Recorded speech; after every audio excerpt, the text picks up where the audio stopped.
오늘 환율이 1,470원대 위로 올라가면서 외국인 매도 이어지고 있고 그럼에도 불구하고 개인 투자분들 조단위 매수는 이어가고 있습니다. 이 방송을 시청하시는 분들도 시장을 믿는다면 용기를 내보시죠. 저의 분석은 아닙니다만 저는 이제 항상 이런 분석 자료를 보고 시청자 여러분께 알려드리는 바고 또 이전에 궁금한 거 있으면 미리 전문가들에게 연결을 해서 알아보는데요. 이런 얘기를 하더라고요. 지금이 이렇게 시장이 빠질 때 우량주를 저렴하게 살 수 있는 기회이다 이런 얘기를 했거든요. 인상적이어서 말씀드립니다. 더 인포메이션에서 한 두 곳의 매체에서 이런 보도를 한 것 같습니다. 엔비디아 얘기를 했습니다. 그런데 이걸 또 생각해 보면 깐부치킨 회동, 그러니까 젠스낭 CEO와 이재용 회장이 괜히 만난 것이 아니다. 젠스낭 CEO가 이런 생각이 들죠. 엔비디아가 굉장히 이례적입니다. 올해 게이머용 신형 GPU 출시 계획이 없다라는 보도가 나왔습니다. 이게 어떻게 보면 출시 이후에 약 30년 만에 첫 연간으로 나오지 않는다라는 사례가 될 것으로 보이는데요. 메모리가 부족하기 때문입니다. 결정적으로. 그렇게 따지면 우리나라에게는 호재? 이렇게 느끼시면 크게 다르지 않는 거죠. 이게 좀 그렇게 이어질 수 있는지도 보셔야 될 것 같고요. 메모리, 지금 AI 가속기, 그리고 데이터 센터용에 우선 배정됩니다. 이게 더 돈 벌 수 있는 부분이고 이게 더 AI에 중요하기 때문에 그러니까 후순위로 밀리는 부분이 있는데 바로 소비자용, GPU, 이게 후순위로 물립니다. 그러니까 게이머용 신형 GPU 출시 계획이 없다라는 보도가 나올 수밖에 없는 겁니다. 왜? 엔비디아 측에서는 수익 더 나는 AI 생존 전략인 AI 가속기나 데이터 센터용 이런 부분을 발전시켜야 되는 전략 때문이죠. 지금 메모리 공급 부족은 장기화되고 있습니다. AI 붐 따라. 카운터 포인터라는 곳이 있습니다. 여기가 시장 조사를 하는 곳이라는 기관이라고 보시면 되는데 1분기 메모리 칩 가격이 현재까지 최대 전분기 대비해서 90% 급등했다라고 얘기를 했습니다. 일반 서버용 D램 칩 가격도 급등했고 낸드 같은 경우에 약간 주춤했다가 다시 급격하게 상승하는 흐름들이 나타나고 있습니다. 서버용 메모리, PC용 메모리로 나눠서 또 분석을 해놨던데요. 잠시 살펴드리면 서버용 메모리는 1분기 평균이 90%, 2분기 추가적으로 20%더 여력이 있다라는 부분이고 PC용 메모리 같은 경우에도 1분기 최대 100%, 2분기 추가적으로 20% 최대 추가적으로 오를 가능성이 있다라고 예상을 했습니다.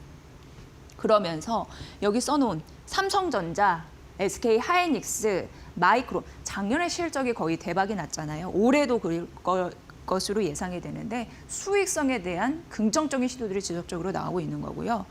지금 앞서서 잠시 언급해드렸지만 퀄컴 같은 경우에 지금 8% 급락해서 마무리가 됐잖아요. 여기에서 메모리 부족 현상 때문에 수익성이 낮아질 것이다라는 그런 우려 때문이었습니다. 이 얘기인즉슨 메모리의 몸값은 지속적으로 치솟는다라는 점에서 메모리 공급 업체들은 갑 중에 갑이겠네라는 걸 우리가 인지하게 됩니다.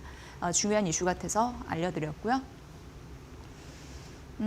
에코프로비엠 그리고 LNF 분석을 좀 해드릴 텐데 에코프로비엠 항상 이 분석 볼 때 하나증권의 분석 리포트를 보게 되더라고요. 워낙 이쪽에 요 연구원이 좀 회자가 많이 됐었고 그리고 유명하기 때문이죠.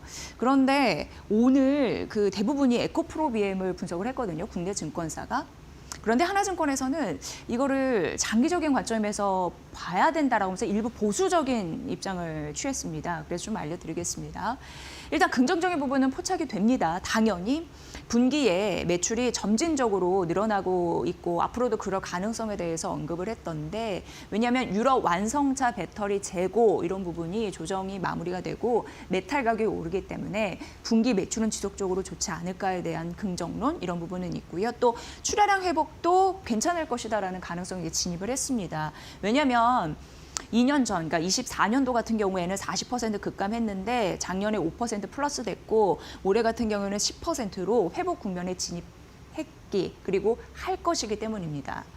1분기 그런데 문제는 적자 전환이 불가피하다라고 하나증권에서는 얘기를 하고 있습니다. 영업 손실이 한 40억 원 가까이 날 것으로 보이더라고요. 왜냐하면 5개월 만에 적자 전환이 불가피하다라는 부분이었습니다.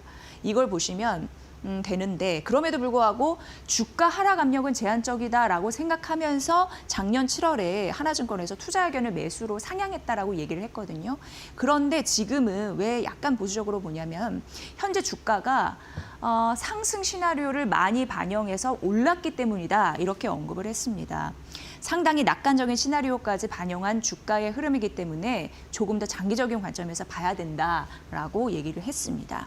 그래서 여기에서 얘기를 하길 시총 20조 원이 기준인 듯 했습니다. 그래서 시총 20조 원 이하와 이후를 보셔야 됩니다. 그래서 20조 원 밑이면 바이 앤 홀드, 그리고 20조 원 이상 넘으면 그때는 트레이딩. 그래서 이 부분을 좀 중요하게 보시면 될 것 같고요. 그러니까 지금 이렇게 막 공격적으로 사시는 것보다 주가가 조정받았을 때 조금씩 이제 담아내는 그런 전략이지 않을까 이런 생각을 해봅니다. 그러면서 오늘 다수의 국내 증권사가 에코프로비엠에 대해서 분석을 했다라고 말씀드렸는데 그 밖의 의견도 중요하니까 일단 밴드를 봤을 때 국내 증권사에서 가장 높이 잡은 게 한 유진투자증권 정도로 보입니다. 25만 원으로 잡았더라고요. 하나증권은 에코프로비엠에 대해서 투자 의견은 매수지만 목표 주가를 제시하지는 않았습니다. 그 부분 좀 말씀드리고요. 유진투자증권은 18만 원에서 무려 25만 원으로 올려 잡았고요. 하나증권은 조정시 매수 권고 이 얘기니까 이 부분 참고해 보시면 될 것 같습니다. 대부분은 긍정적인 좀 패턴을 보였습니다. 자, 그리고 LNF 보도록 하겠습니다. LNF 같은 경우에도 오늘 국내 증권사에서 핫하게 다룬 종목 중에 하나입니다. 그런데 골드만삭스가요.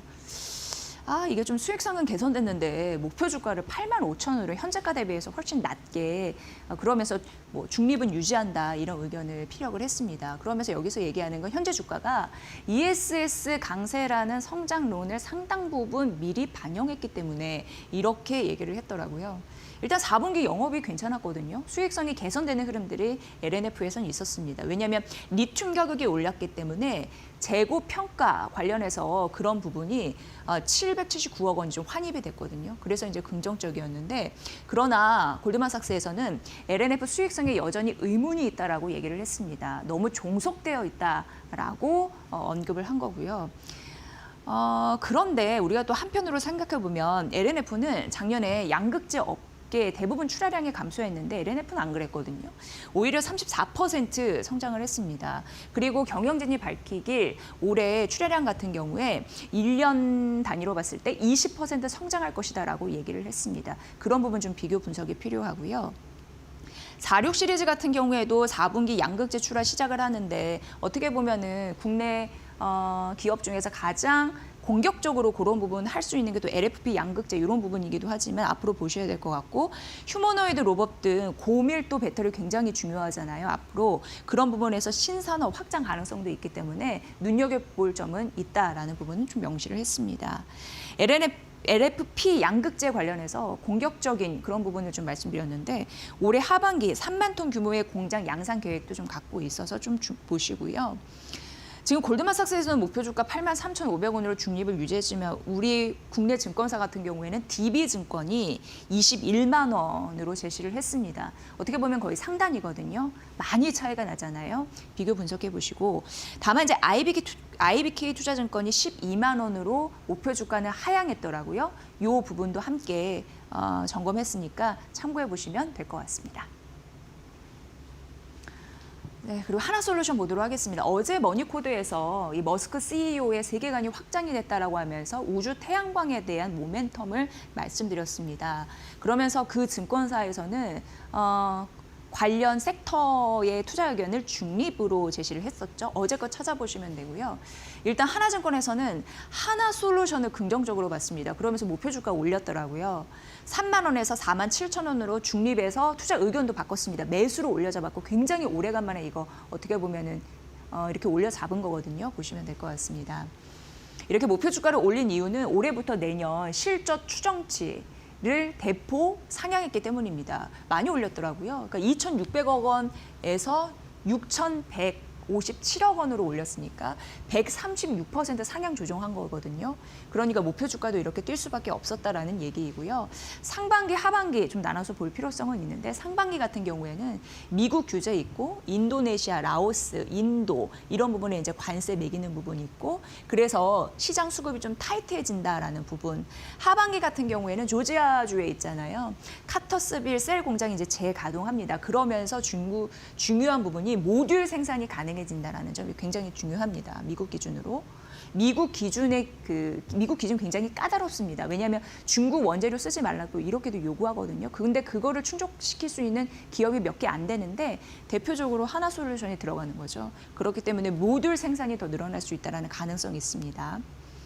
셀 통관 문제가 종료됐거든요. 그러면 자연스럽게 가동률이 올라갈 거고 AMPC 정부에서 보조금 주는 거 그런 부분도 정상화되는 거 이것도 굉장히 중요합니다. 그리고 고정비 부담이 떨어진다. 이것도 수익성에 개선될 수 있는 그런 중요한 부분이고요. 제가 말씀드린 중국 거 사용하지 말라라는 미국의 까다로운 충족 기준 그런 부분이 기업이 부족한데 의미 있는 여기는 되니까 판가 상승이 가능하겠다. 이렇게 연결해 보시면 될 것 같습니다. 게다가 하나솔루션 기업 자체적으로도 올해 출하량 가이던스 높였습니다.